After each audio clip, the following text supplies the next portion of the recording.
All right, welcome to another Trader User Group edition of As the World Turns. Today is Thursday, July 25th, 2013. All day long, thanks for tuning in. Trading securities can involve high risk and the loss of any potential funds invested. Any investment information provided by a user group may not be appropriate for all investors, provided without respect to individual investor financial sophistication, situation, time horizon, or risk tolerance. Therefore, any information techniques that we talk about are for education purposes only, not intended to be a recommendation by buy or sell any specific security, no matter what your rat brain is going to want you to do. Okay, now, why don't we go in and just kind of quickly move around the planet and see how the markets are starting to shape up, and then we'll kind of zero in on the U.S. markets. But before I do that, just a couple of very quick admin notes. We're making a lot of progress on our website, so shortly, our forum and our website will all be combined into one, so you'll only have to go to one spot to see everything, including all the learning centers going to be combined into the one spot as well. So just one spot will be really good. Also, we're going to be adding the secret trader trades in there, the tug trade, so that's going to be set up. So working furiously behind the scenes on that. As you guys know, I'm not a techie, but hopefully we can get it done here. Lickety split. Also, not tonight, but next Thursday, we're going to pick up our future series. At least that's the plan right now, to pick it up next week, and we're going to go into the actual trading then of the, we'll start off with the indices first, and then we'll move into the financial products. That would be primarily bonds, interest rates, and currencies. So we're going to be picking that back up. And for those of you that have missed any of the series before, I think the next one will be part 6. I believe it's going to, all of them are in the forum for you to take a look at right now. All right, so that's kind of where we are right there. Now let's start with the Asia-Pacific region, and then we'll kind of move around. Everything is in the red over there. Pretty much like it is. This is one of those rare days where everything is in the red as we start the day off. Right now, the Nikkei's down, the Shanghai Shenzhen exchanges in China are down, Hong Kong's down, Taiwan, South Korean index, the Kospi is down, and the Australian market. Everything is down. China yesterday released a preliminary release of some of their manufacturing numbers, and they came in weaker than expected, so that's a further contraction in their economy over there. They had a reading, I think, of 47.7. Anything below 50 is a contraction. In fact, that reading, if confirmed on August 1st, remember this is a preliminary reading, it'll be confirmed on August 1st. If that is confirmed of 47.7, that would be the lowest in 11 months. So China seems to still be contracting. Keep in mind they're the second largest economy in the world, so they affect everybody. Primarily, though, commodity markets and countries that drive commodities like Brazil and Canada, Australia, and Russia, and other commodity-driven countries. Also, it tends to put a damper on metals like copper, which is used in industrial buildings and things like that. So just kind of keep that in mind, metal and iron ore and things like that. So China is still in, a pretty tough strait there. Also, what came out yesterday, which I thought was interesting, China banned government and Communist Party agencies from constructing new office buildings. So there's no more construction of office buildings for the government. And the government, as you guys know, pretty much do most of it. And they put a stop on it for the next 5 years.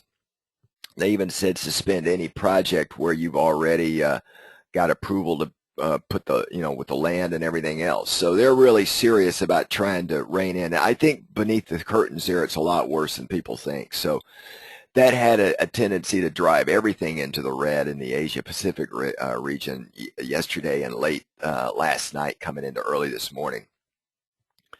Meanwhile, Japan, just to kind of back up what China's doing, reported weaker growth to China. So generally when China, has a big contraction, and other countries around the area feel it, primarily Japan, but mostly Australia probably gets hit harder than others because they have a big mining base that they sell to China. So what does that mean for the Aussie?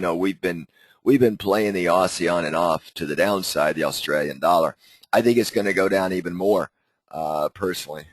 So we just got to watch that. We'll take a look at the charts and see if there's anything that makes sense right now. But that right now is what's going on over in that area of the world. If we flip over to Europe, well, it's not quite as bad as the Asian Pacific area. Everything is still in the red, though, because Europe does a lot of exports to China and other countries in the U.S. But Europe, the UK up in the northeastern side and Britain, posted what looks like the second consecutive quarter of GDP expansion. That'd be the first time that's happened in about 2 years. So they expanded from the first quarter by 0.6%, which in the first quarter they came in very low. But in the second quarter, they expanded 0.3%. So, that's 2 quarters of expansion. So that tends to, at least look like in Britain, they're kind of finding that rounded bottom there in consolidation. And meanwhile, over in the European area, unlike China, which contracted manufacturing-wise, in the European area, manufacturing kind of unexpectedly, they weren't expecting it, but it unexpectedly expanded in July for the first time in a couple of years. So the factory index rose to 50.1. Remember, anything over 50 is expansion, anything under 50 is contraction. So it rose to 50.1. Now, they don't know if that's an anomaly in the summer or what, or it bodes well, but it rose to 50.1 from 48.8 in June. So that's an expansion, which is a good thing for Europe. So Europe could be finding a bottom, pretty much where the U.S. was a year or so ago. So that does tend to portend a little bit of good news. And in Germany, which is still Europe's largest economy and probably the healthiest economy, moved into the growth territory for the first time since February. So they're showing good news too. And believe it or not, even France is jumping in on the bandwagon, and their index rose to 49.8. They're still under 50, but it rose from 48.4 the previous month. So all in all, Europe seems to be finding a bottom. It's still not out of the woods. There's still a lot of issues going on over there, but Europe is moving forward a little bit, unlike the Asia-Pacific region, which is really kind of putting a damper on everything. So, and just as a reminder, the whole euro area economy has contracted for 6 straight quarters. All right, that's a year and a half of contraction. That means the manufacturing index under 50. So that's a long time. And it probably stagnated here through this second quarter. And most the IMF, including the International Monetary Fund and ECB projections, are saying that the euro economy for the third and fourth quarter of this year will expand just a little bit. Not much, but just a little bit. So that's kind of what's going on in Europe right now. Italy and Spain's 10-year bond yields are still below 5%, so that's good. Japan is eked up just a little bit to 0.81%. Excuse me. And coming over here to the U.S., our bond yields are rising just a little bit, which does well for our TLT bearish trade. All the markets here in the U.S. are in the red, including Canada and the Bovespa down in Latin America, down in Brazil. All of our markets are in the red. Our 10-year yield is about 2.59, and the 30 years at 3.65. We got the durable goods coming out this morning, but we'll talk about that in just 1 second. But we've got yesterday sales of new homes. New homes now, not existing, but new homes rose to the highest level in 5 years. So new homes are going well. However, existing home sales pull back a little bit, which was kind of a little bit of a less positive news for purchase of existing home. They fell about 1.2%. So there's a little bit of a mixed bag there. A lot of people are really concerned, will rising interest rates affect new home sales or existing homes? But, it seems like a lot of the inventory is being worked out through the system for those homes. There's still a lot of banks, though, holding property. They're not selling it. They're sitting on it. They're hoping that the markets will move up higher, and then those are properties that are bank owned that have been taken in foreclosure. So it's still a little bit. The real estate expansion is something that Bernanke wants big time. So he wants to keep. Typically in the United States, if you've got home equity and home appreciation, that bodes well for consumer spending, which is about 70% of the GDP. So that's kind of where we're sitting right there. And if you look at the earnings so far, that's fallen a little bit. It's now not 71%. It's about 66% of earnings have exceeded analyst forecast. That would be earnings per share on the bottom line. Top line, they're only hitting about 53%. So that's starting to affect the markets a little bit. Of course, Bernanke is still driving the markets. Just can't get rid of him. It's kind of like super glue on the end of your finger. You can't get it off. It's just sitting there right now. So that's kind of where we're sitting with the markets as we open up today. And if we look at what's going on today, I said durable goods coming out at 8:30 in the morning, jobless claims at 8:30. So those have a tendency to move the markets. They're red stars, as you can see. So anything that's a red star will move the markets more than likely if it comes in outside expectations. Generally, even if it hits expectations, you get the markets will swing wide up and down, just to clear all the stops out, buy stops or sell stops, and then it'll settle in. But that's kind of where we're sitting right now. And then consumer sentiment on Friday. Now, folks, next week, before we get into it, we got the FOMC meeting. We got the GDP numbers coming out. I talked about that in our chat room yesterday. Those will almost assuredly move the bond market and the equity market, but primarily bonds, the dollar currencies, very, very strongly. Everybody's listening to what Bernanke has to say, and it's unfortunate, but that's the way these markets have been trading for the past couple of years when he's doing stimulus. It's no longer just where are the earnings and is the economy expanding or contracting, and you pick good stocks in sectors where money's flowing in and so forth. I mean, to some extent that still is there, but it can all come to an end based on Bernanke's mood when he opens his mouth, as you guys saw on May 22nd when we had that big pullback. Right now, the markets and just talking to folks on the street, what's going on is they want the economy to come in. If it comes in very strong, that tends to have a weakening effect on the bonds, because that means the stimulus is going to, they're going to start pulling back on the stimulus in September. So everybody's going to be watching Bernanke and the FOMC next week. And the GDP numbers on, is the economy expanding like it should, or is it expanding too slow and they're going to leave the stimulus foot on the accelerator? So next week's going to be, I think we're going to have some volatility in the markets next week, folks. We're getting a little bit of that right now, but not too much.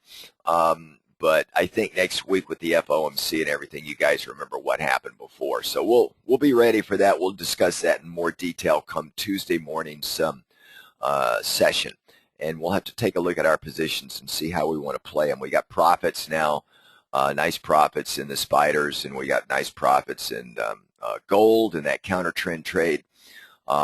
We got off to a nice start yesterday with our FedEx trade, so we'll take a look at those in just 1 minute, but that's kind of where we're sitting right now. And then in the TLT trade, we're playing the same methodology that we used with gold in the counter trend, but we were selling into the rally there. We probably got in a little bit earlier than we should have, but the charts, you got to follow the chart. So we're working the shorts right now to just kind of work ourselves through that one. All right, why don't we take a look at the chart? Speaking of the chart, so just bear with me 1 minute. Let me just stop my screen. I got to move a couple of things around. Hopefully my e-signal will work and my charting package will work better than it did last time, and then I don't have to bounce around. Last time was a mess, so let's see if we can do it again. It tends to, at least I can get it to work, but sometimes with this thing here with the WebEx, it doesn't work as cleanly as I would like. So let me just give it another shot here, and we'll see how it plays out here. Okay, so you should see on the screen here in just 1 second the daily chart of the E-minis. All right, I got a couple of things working on here right now. But you can see when we had the when we had this at this big key pivot point right over here on the left-hand side of your screen, that day right there was the day that Bernanke opened his mouth, and then it just fell down really strong. I mean, this is a V-shaped kind of bottom like that. You know, usually you'll have a consolidation period and then a slow grind up like that, but this just hit hard. That was a government-induced kind of bottom. Normally, these kind of bottoms are a lot rarer. Normally, you'll have a consolidation pattern, and then you'll come up, and then you'll come down and retest it, and then you'll come back up. So that pattern right there that you see is you know, rare. But that's what happens when you get the government playing in the game here like they are. So now you can see a couple of other things on the chart here on this daily. You can see this colored bar right here. This colored bar was projected from that pivot point right there as a potential end game here where we would hit a lot of congestion. It was around 1765. And what we did was we went long on our spiders right in that area right there. And we've just been riding the spiders ever since with the ratio diagonal. Now we're having a little bit of a pullback right here. You know, on a daily chart, it doesn't look like much. We still have down at the bottom of the screen, you can see we've got the positive over the negative DMI down here. So, you know, I've got some key points on here in yellow that, you know, to me, the big key point is right in that area there, you know, which is a key hold. If we break that, we're going to come down and test the 1648. You guys remember that area, 1648, 1650? This was a really big area for us because we spent a couple of days there. We got pushed back there. We spent a day there. And then we finally, we closed at the day there, and then we finally took it out by moving higher. So, you know, we were watching these very closely, these key levels. So we had 1, 2, 3, 4, 5, and then it took about 6 days, a week of bouncing off that key level before we finally took it out. So if we do broach this key level right here, we will come down and test that very quickly at 1648.50. Now what we'll probably do with our spider trade, we'll shut it down if we take out that low here. We've been rolling our shorts down, so we're fairly well hedged into this little pullback right here. By that, it means, yes, we're hedged. You do lose a little bit, but we've reduced our deltas in our overall position. That's why you've seen me in the chat room every time we do this. I'm saying I'm taking our deltas down a little bit. And for those of you that do not understand deltas in your position, look in the, especially you members, go to the forum and look at the option Greeks and the option basics videos. That'll help you out with that. So that's what we're doing. We're using the shorts to control our deltas in the overall position here. All right, so that's where we're sitting. Now, if I were to blow this up, let's just zoom in just a little bit so that you can see it a little bit better. Let me get the chart up here. It keeps going white again, so you just have to bear with me. All right, now you can see those yellow lines again. And as I blow it out, you can see just the impact of these yellow lines right here. Okay, you can see how we came down. We quickly broke that area there, and then we immediately regained it, and now we're back up in this area right there. It was very similar to this area here. We broke it, and then we gained it up, and then we had another break, and the second break, we tested it again. We just came down to the next level. So obviously what we're going to watch for is we're right here. Are we going to come up, hit this area's resistance, come down, test that, and then have a break, you know, which would be that pattern that we had right there. If we have a break, we're going to come down and test this area right there. Guys, you can see that's a key pivot right there. If we lose that, we're going to come down, as I said, to that 1648 area. If we come down here, break and hold, we'll just roll our shorts down in our long spider trade, and then we'll just hopefully have it come back up. If we break and we don't hold, then we're just going to shut it down. Now, if we shut it down, it may end up coming back up again, but you just don't know, right? You don't know whether it's going to go in that direction or it's going to go in that direction. So we worked hard for the profits, so we want to take them and shut them down. If it does reverse after we shut it down and start moving back up, I want to see how it handles that next resistance area there. If we move it back up again, then we'll probably dip our toe in the water and go again. All right, much like what we're doing with gold. So we're playing around in these areas here. But I have been saying that the markets appear to be getting tired. All right, I mean, you can see it. It's just getting tired. If I, again, staying on the E-minis, what I said was, you know, this is the upside measuring objective. If we get good earnings and we hit the revenue numbers, not the bottom line, but the revenue numbers, then we can move up, and that'll be the next major congestion area up here. But we're not hitting the revenue numbers, and we're getting a little bit of a tiredness. If you look at the let me show this right here. You can see right here, this shows the measure. This measures the strength of the up move, okay? You can see you had an up move in this box right there, and there's the strength and the peak of that up move. Then you had an up move in this box right here, and there's the strength of that up move right there. So you can see just visually, this box here on the left is bigger than this box right here. And this box right here on the left is a little bit longer in time frame. We spent a little bit more time moving up and hitting that from a low to a high, a pivot low to a pivot high. This one was very fast, all right? It's narrower by almost a week, maybe a little bit more than a week, right? And you can see down here you've got the bearish divergence. So that's why I was saying we're getting weak. We're rolling our shorts down just to hedge, and we may just have, remember, the 50 EMA is sitting below that 1648.50 area. It's sitting at 1636 right now. You can see off on the right hand side. If you can't see it, it says 1636.08, and the vector of that EMA is moving up. Well, we may have that vector start to flatten a little bit if we get a little bit more downside, and then they'll probably come together right in that area right there, which is that resistance point of the 1648, 1650 area, if we have further continued downside action. And then that'll be the real big key right there. If we break the 1648, then we're going to go down sub 16. We're going to be down in the 1593 area. Remember that? Remember that one, folks? That's a key area because it also played a role there, and it played a role there, and it played a role there.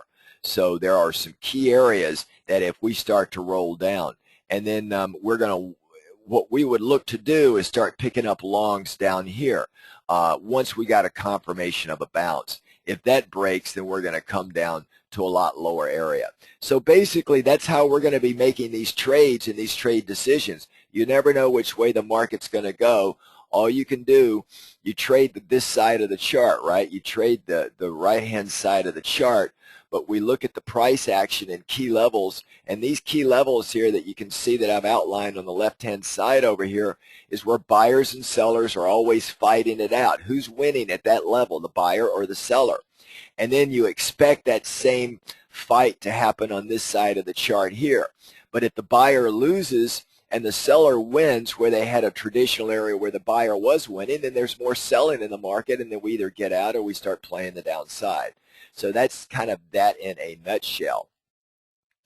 If we look at gold, one nice thing about gold, it started off down about $10 an ounce, and now we're back up again in gold. You can see right here, this is a daily chart. Let me just move this out and just kind of update you guys, refresh you guys on this. By the way, I've had a lot of you ask me for a session on Fibonacci's.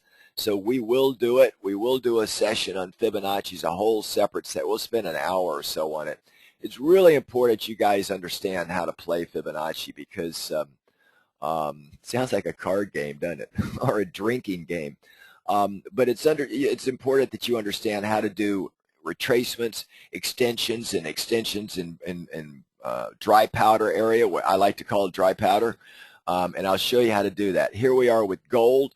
You can see right now with gold, that was a key level, and this is a daily chart. So you can see right here, we never really, if you look at these bars very closely, that key level, we never really held much over that level a daily close. That bar right there, we moved all the way up above it. We closed right there, right on the line. This bar, we moved way up above it, right? But then we closed right on the line. And this bar, we opened way up there, but then we closed way down here. So we've never had a daily close above that level. And if you guys look at this line coming down right there, the vector is starting to turn flat, right? It's a sharp vector down. Now it's almost flat. It's got just a very slight downward bias. It's the 50 EMA, all right? So not only do we have that key Fibonacci extension off of this pivot low right there at 0.618, but we also got the 50 EMA. So that 1334, I want to see us, just like the E-minis, I want to see us close and hold it on a day bar. Not a 50-minute bar or a 60-minute bar or a 2-hour bar, but a day bar. We got to hold it. That 50 EMA is proving very difficult. Now we're sitting right here right now. We've sold off a little bit. You can see this shaded area right there. I call that the swamp. Again, why do I call it that? Well, we've got a cluster in here. You can see, I won't tell you what the military term is, but I think a lot of you know. That's 1308.5, which is sitting right there. That's on a natural support resistance point drawn to the left side of the chart. Then you might not be able to see it, but there is a Fibonacci 50% area right in there around 1305, 1307 area, and then you got 1300. So you've got a lot of support resistance in that area right there. So that is serving as a nice area for us. So what I want to see is this swamp area hold. We had a big, huge, we came all the way down there and we bounced hard back up and we're sitting right about there right now. So I want to see that this holds. We may come back down, test it again, and then reverse, and then come back up and test that key level again.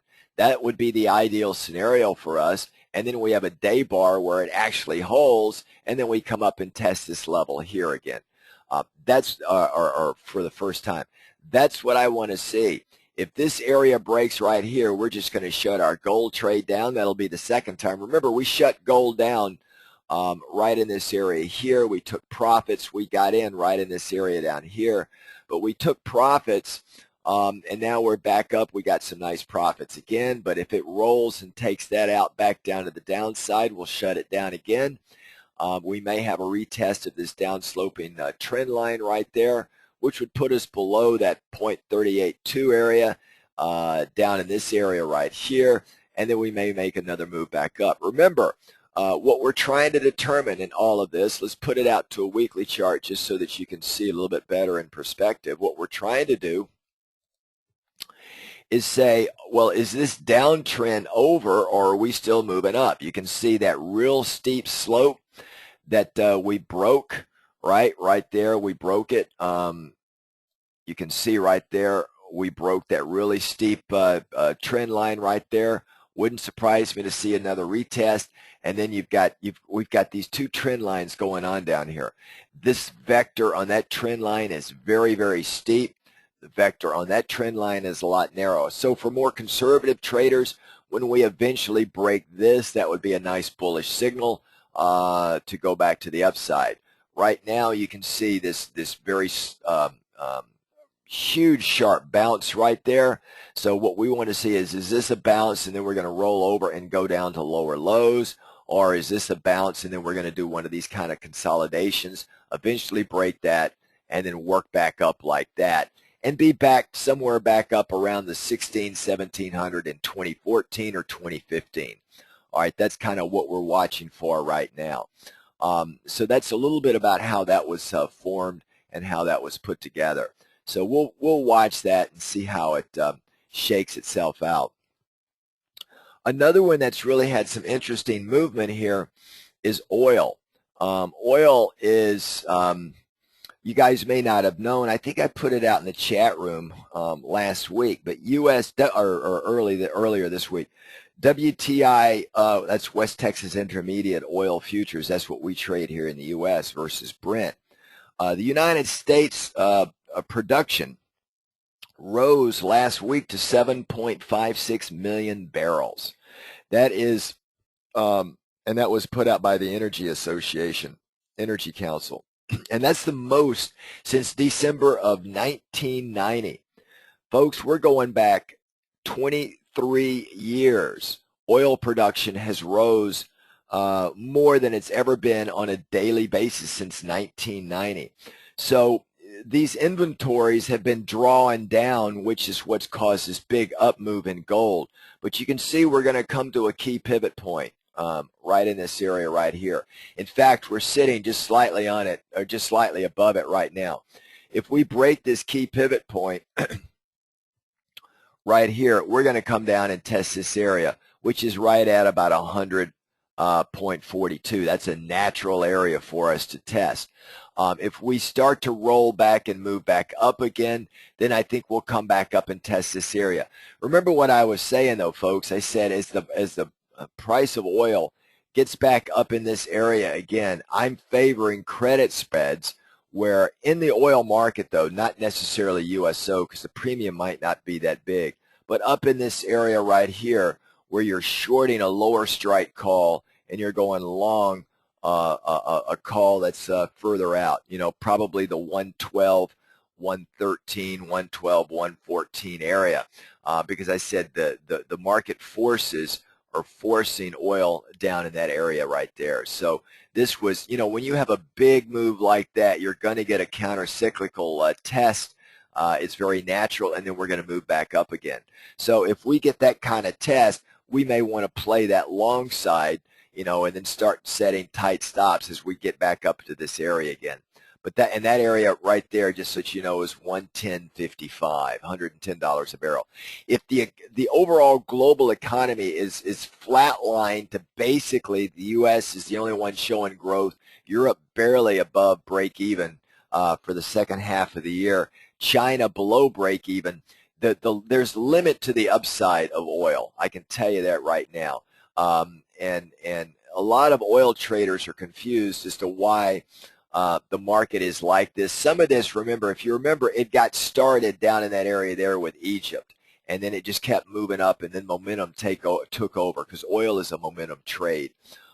So that's what really precipitated this big move up.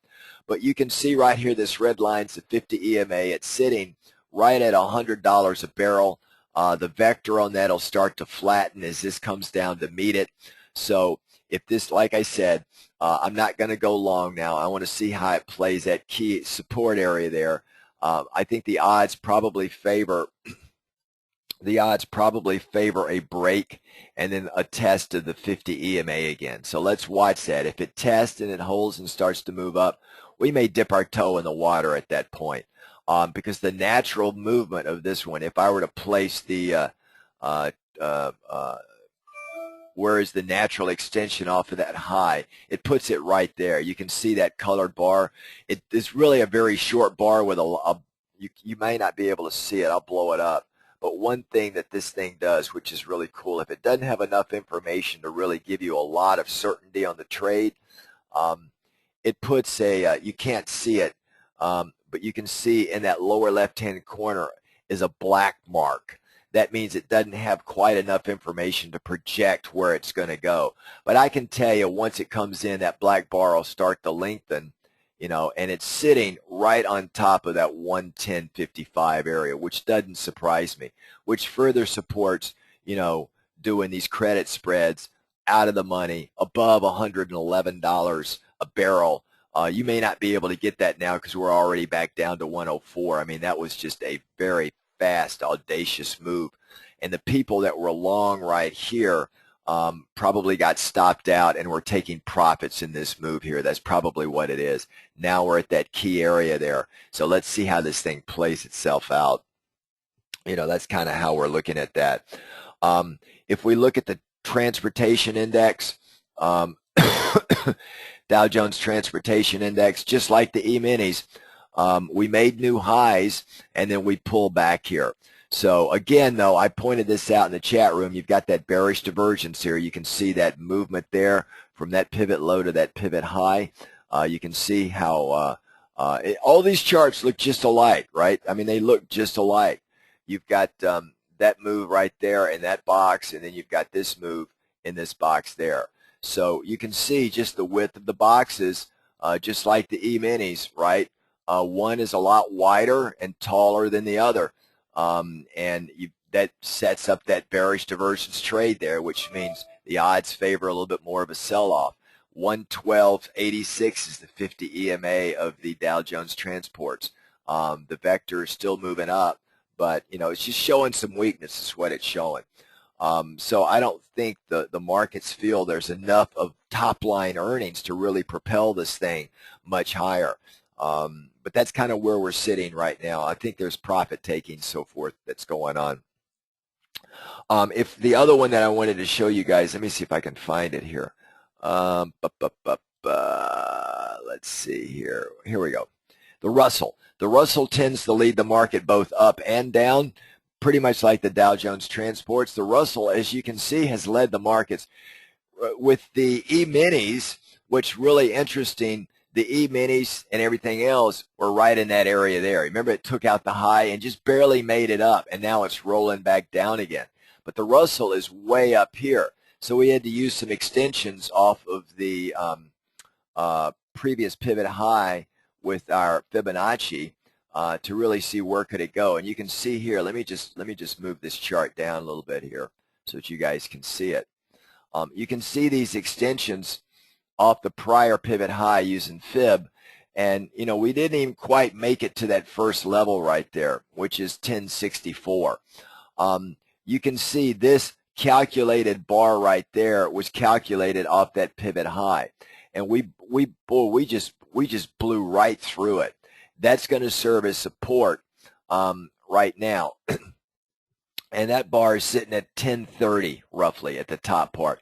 That's going to serve as support. If we break that, we're going to come back and test that area right there, which is right around 1008.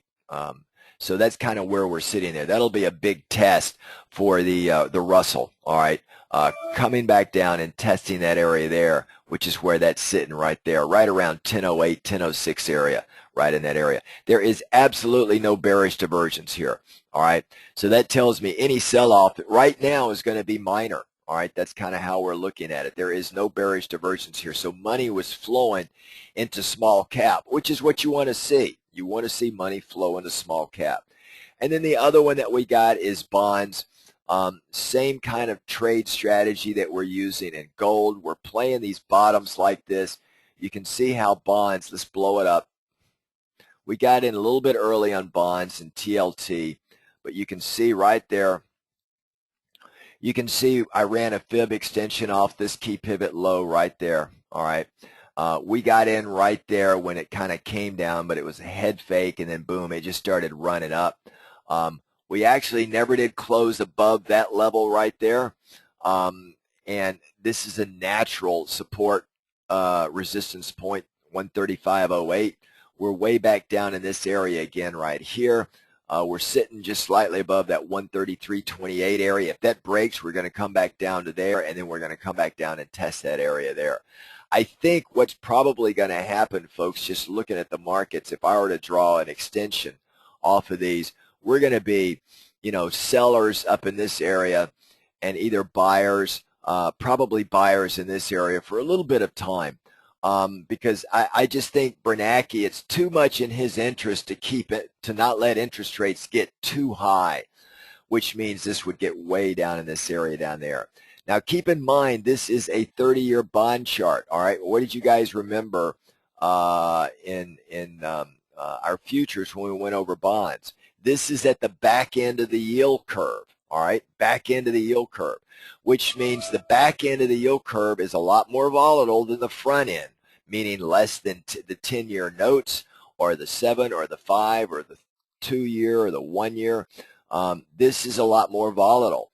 This tends to move with greater veracity than, say, the 10-year, okay? The movement looks exactly the same, but the distance from peak to trough is a lot less in the 10-year than it is in the 30-year. So the 30-year yields are going to probably continue to go up, which means this chart's going to continue to go down over time. But the 10-year will also go down, but maybe at a vector like that. So you're going to have that difference in vectors between the 30-year and the 10-year. So the 10-year, the gap between the 30 and the 10-year will probably expand a little bit. So you're going to see the yield expansion. When we get into the futures, I'll show you how you can do trades like that. It's called the knob trade, notes over bonds. Notes are the 10-year and the bonds are the 30-year. They actually have a term for it called the knob trade. Yield expansion is what happens. By the way, just for you guys, just for FYI, the 10-year drives the mortgage interest rates more than the 30-year. All right, 10-year drives mortgage interest rates, and the Bernanke is going to want to keep the short end of the yield curve relatively low, and he doesn't mind if the back end of the yield curve tends to go higher, meaning the bonds go lower. So that's why we're shorting and playing the 30-year more so than we are the 10-year. All right, so enough of that. A couple of other things I wanted to show you here. Let's go into our swine watch. I love our swine watch. I got to do that every session just so that you guys know I like pigs. Well, that didn't sound right, did it? I like trading lean hogs. You can see right here we had a major, we did a roll from the front month to the next month, but now we're rolling back up again like that. And as I said, we're probably going to get back up into this area. We're hitting that area right there. As we get back up into this area, I may want to look at possibly shorting, because if I come out to a weekly of this chart and show you guys, let me get it back on the screen again. I know there's folks out there that like to trade futures. You can see right here, you know, anytime you get into this upper boundary with futures, and that would be, you know, like right in this area right there. You know, these are all-time highs for pork. And when pork gets very expensive, people stop buying pork and bacon and they substitute other things, chicken, beef, other things like that. And you can see here we're sitting right at that level right now. So it doesn't stay here very long. It's like volatility. It'll snap back. So you have these big snapback moves like that, right? So the odds favor a move in that direction. Now, can it go higher and test that right there? Sure it can. That's a big move if you're holding a futures contract. That's probably, you know, $3,000 or $4,000 move. But the odds do favor it snapping back like that and coming back down into a more normalized area right there. So let's watch it again. Again, there is no bearish divergence down there. In fact, that's a strong, strong move. And now we flipped over to the next futures contract month. So that's kind of where we're sitting right there. So just, you know, for those of you that like to trade these, put it on your watch screen. The other one that you guys like, that I like to trade, we haven't traded it in a while, but we did trade it a lot the year before when it got really extended to the upside, was corn. Here's a weekly chart of corn. With corn, we were trading these areas up here, if you guys will remember. This is when we were trading corn. Now we're coming down to an area there. We're starting to get back down into a lower area. It can still go a lot lower. I mean, it can still come down. Now this chart I got up here is the front month corn. The December corn is down in this area right there. That's where the December corn is. Ideally, I would like to see it come back down in this area here, sub 440, and then look to pick up longs. That's what I would like to do. So let's just watch corn here, because again, the odds favor, you know, staying somewhere in this area right there. That's where the odds favor it. But we've had, you know, when it gets down low right here, it just kind of goes right through and then trades to the upper boundary. And then when it gets way up here, it comes back down and trades in here. So just like some of the other trades, like pork, you know, we want to trade this right now. You don't need to know why. You just need to trade the price action. But there's a lot of rain and great weather for corn, so it's going to be a record harvest. Why is it going to be a record harvest? Well, when corn was really expensive here, farmers go, I'm going to start planting my corn right now and then going out in the futures market and selling my crop before it even produces. So I'll sell it and then book these profits up here. And so they plant a lot of corn. Meanwhile, you and I, we benefit because when the corn comes out and it's produced, there's a lot of corn on the market, which means now the price starts coming down, which is what it always does in the commodity market. All right, if we come over here, let's take a look at a couple of other things. Let's take a look at Apple. I got Apple on the screen right here. Well, you don't see it. Let me just let me get it back up here for you. You can see Apple. I've got the swamp area right here. Is a daily chart of Apple. I had said, I think in one of these sessions, I said, you know, you guys would be surprised I'm switching over to more of a bullish play in Apple than bearish, although I did not trade Apple into earnings. Right in that area there, I came out and said, I favor more of a bullish side now. I'm switching over more to a bullish side than a bearish side. Apple, as it turned out, really blew out earnings, but I never trade Apple into earnings. It's just too unpredictable. I'm not really an earnings play guy because you got to flip your coin. I know some people like to do it, but you flip a coin and you can lose a lot of money or make just a little on just a coin toss, and I don't like that. So if we blow this up, you can see right here, I've got this shaded area, which is kind of a swamp area. Why did I flip my bias? Well, we had almost a complete retest right here. We get a little bit of a reduction, which indicates a little bit of a bullish divergence going on. Although that level is the same level as that one. So I don't know what the upside is in Apple. I would prefer to have Apple come back in a little bit. That would be my preference. If you'll notice, the 50 EMA has got just a very slight, you might not be able to see it on your screen, but a slight upward vector to it. It was flat. I mean, here was an upward vector right here, but you saw what happened. By the time it started doing this, it hit major resistance and came all the way back down. So I do think Apple is a well-loved institutional stock. They're paying big dividends. They're probably going to, they've got right now, I saw last week, Apple has almost $45 billion of cash. And you remember when they had a lot of cash before, a lot of the big shareholders came in and made them spend that money. Would not surprise me to see Apple come out and announce more stock buyback and one-time dividends. So I think that's going to be all, it's going to all bode more bullish than bearish for Apple. But I would prefer to see this thing pull back. If we look at a 60-minute chart in Apple, and we just move it in here, you can see right here, again, this would be a wonderful place to use the fibs. I would come in here and I'd plot that pivot point right there. Let me just get the right one. Let's do it again. Let's use this one right here. Okay, I would take this right here and run a fib right there, and you can see right here running the fib. You can see that that's going to be the first resistance point, which it is in fact kind of an overnight session. Ideally, I'd like to see it come down to that area, or even better yet, that area right there. These areas would entice me more. I hate buying up in this area right up here.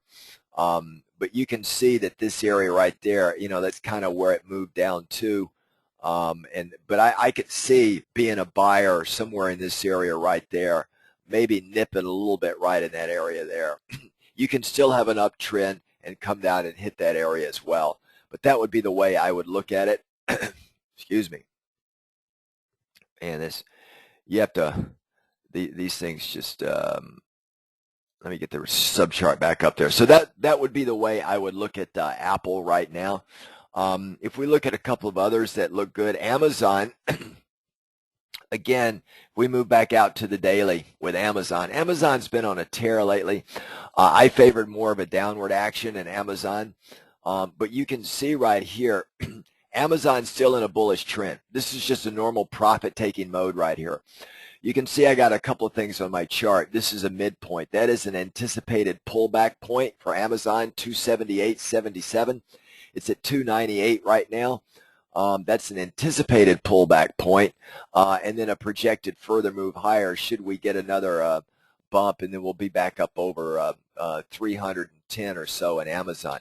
Absolutely no bearish divergence. So this is just merely a profit-taking mode right there. That's all that is, just a normal mode. It's not a reversal in trend. So I would watch this. Where would be a natural stop point? Again, I would use Fibonacci. I'd use the Fibonacci retracement from that prior pivot right there. I'd run it up right there. I'd book it, and then you can see right there. So the near-term natural stop-off point's 294.46. I know some of you got Amazon trades on right now, but that's where I would look at it. And then I would love to have this thing come down and test the 50 EMA and then start to find a bottom, consolidate, and start to move up. Then I would be a buyer in Amazon. Right now, I'm not. I'm not going to short it because it's just a natural profit-taking mode right now. So that's where Amazon sits. Another one that I like, this thing's just been on fire, is BA. I told you about Boeing. I mean, this thing is, but it's now's not the time to jump into Boeing. It's had a pretty good run.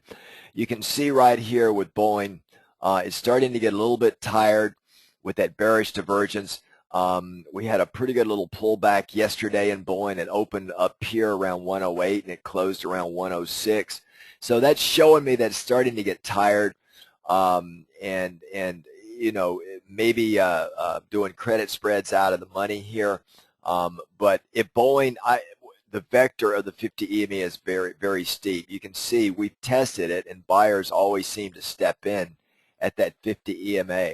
So ideally, I'd love to see this thing kind of flatten, have this thing come down, bounce around, and then start moving higher. I'd be a buyer of Boeing right now, but I wouldn't buy it at this level right here. So Boeing is another one. Caterpillar, they reported bad earnings. In fact, they are projecting global, not a global massacre, but they're just saying it's just not a good market out there. Caterpillar, which as one might expect, is really tied into China. I've always said that they're kind of tied into China and the global growth story. They do a lot of construction equipment, big earth-moving equipment, mining equipment. Mining sucks right now. China's just having issues. So you can see CAT, you know, had bad earnings. They're going to probably come down and test this area right here. They're going to come down and test that pivot point. I don't think that's going to be any surprise if they do that. And then, you know, I had projected a lower low down in this area here around 74 area off of this pivot low right there. So now that we're through earnings and they projected poorly, and as long as China keeps coming in bad, we're going to break that area. If we break this area there, we're going to be down to 74. So that's where we're going to be with CAT. The other one that I like, I showed you guys before, this thing just will not stop. And this one is CBOE. It's something a lot of people don't trade, but this thing just will not stop. Very little bearish diversions in here. I'm not buying this now. I'd wait for a pullback. You may not even get a pullback to the 50 EMA.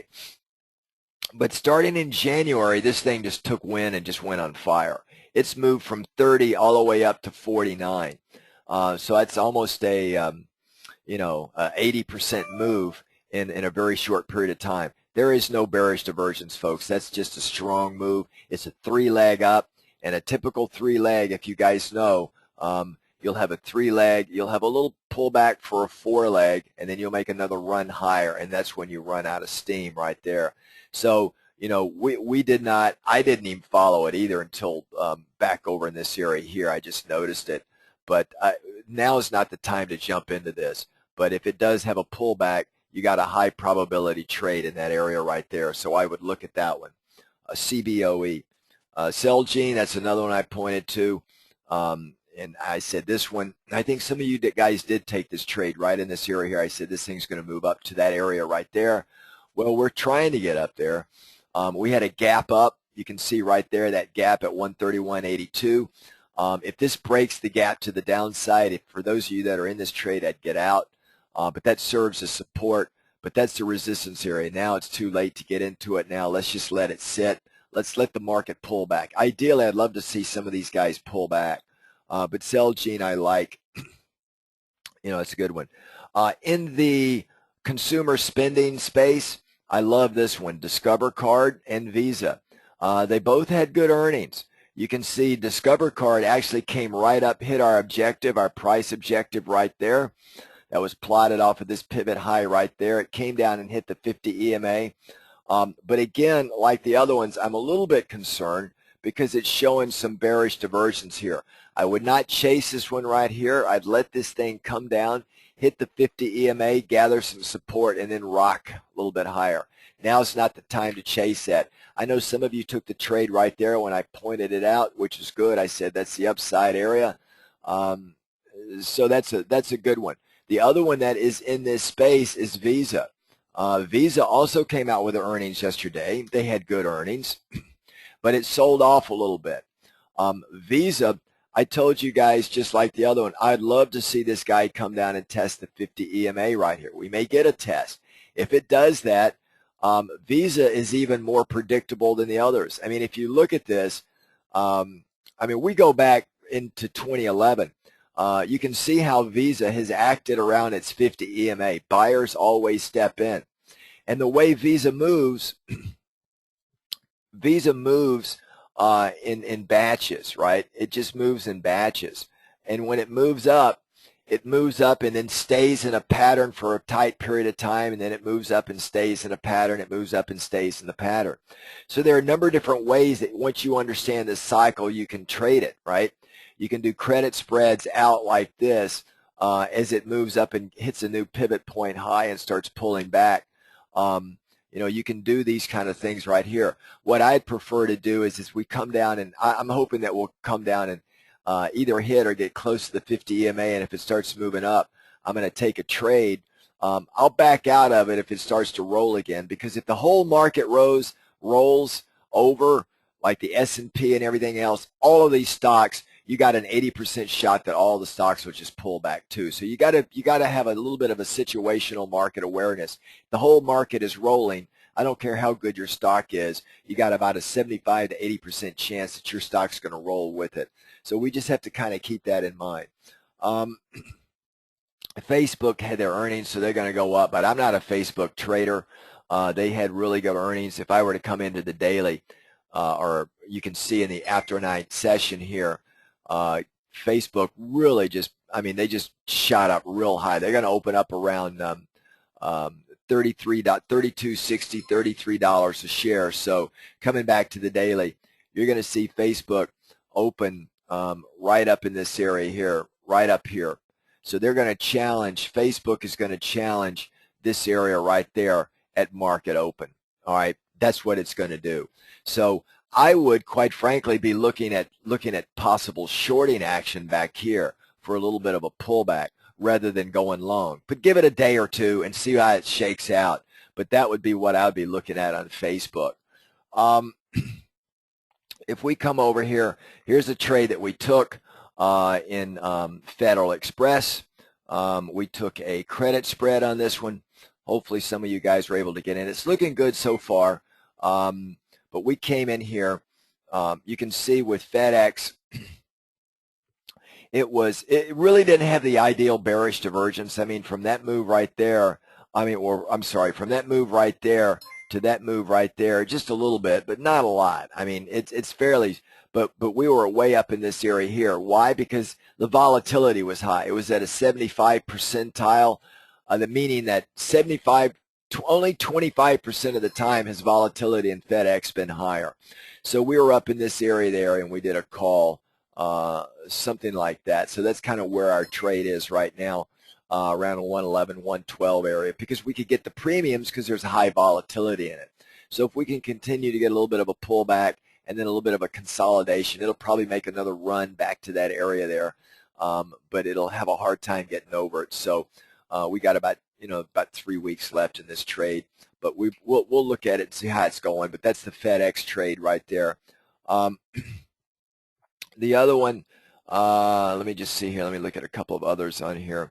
Be careful with the home builders. Here's Lennar. Why do I say be careful? Well, we rode this one pretty good before. We took it up. But now if you look at it, let me put it on a weekly chart just so that you guys can see what I mean. It's not that bad on a weekly chart. I mean, if you look at it and you measure where we're sitting just above the 38.2 percentile area. This is a normal profit-taking mode right now. This move down Although in the daily chart, you're getting killed because it was up at 44. Now you're down over $11. That's like a 30% drop, right, in this move right in this area here, 25% drop. But I'm looking for it to gather some support right there. Maybe the downside is not as strong as it was up there, so the risk to the bigger move is back to the upside. So we'll start looking at this again and just see if we can pick up something. Again, this is a weekly chart, so using the fibs, if we come back into the daily and get back in and look at it a daily, you can see the fibs sitting there, and we're just slightly above the 38% line, which is that red line right there, which is sitting at 32.08. I'd like to see it come down, test this pivot point right there, and see it hold. That's what I would like to see.